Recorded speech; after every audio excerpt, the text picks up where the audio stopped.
je vais vous faire comprendre ce qui se passe avec le stress chronique. Le stress chronique, vous savez, le stress, comme a dit Frédéric, justement, il est ni bon ni mauvais. En fin de compte, c'est quand il dépasse une certaine limite et surtout quand il devient chronique dans le temps, il peut y avoir vraiment un cercle qui s'installe. Tout d'abord, on va sentir des tensions qui soient physiques, hein, qui soient aussi mentales et puis émotionnelles. On a des tensions qui s'accumulent.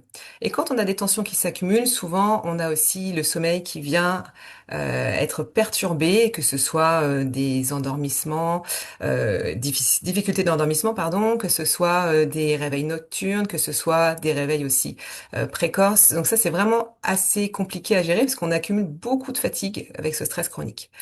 Ensuite, quand on a ces signaux, on peut avoir aussi une perte de concentration. Une perte de concentration, elle vient évidemment par la fatigue et elle vient aussi par ce stress qui est permanent, par la sécrétion d'hormones, notamment le cortisol qui vient vraiment puiser dans les ressources.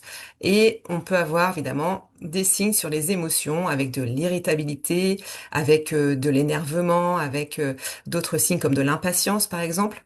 Il y a beaucoup de signaux qui se passent avec le stress chronique.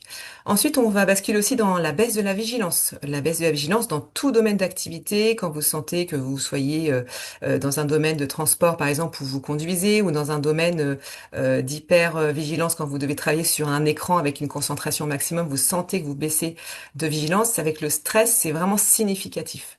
Et puis tout ça, bah, c'est source aussi d'erreurs dans son travail, d'erreurs professionnelles, qui soient aussi personnelles. Et on peut arriver à des pathologies vraiment, quand on a un stress chronique qui s'installe sur du long terme, voilà, parce qu'on a le système immunitaire qui s'affaiblit aussi, donc le corps ne peut pas être partout sur tous les fronts, donc c'est compliqué des fois pour le système immunitaire, donc on peut avoir des pathologies qui se révèlent au fur et à mesure de ce stress chronique.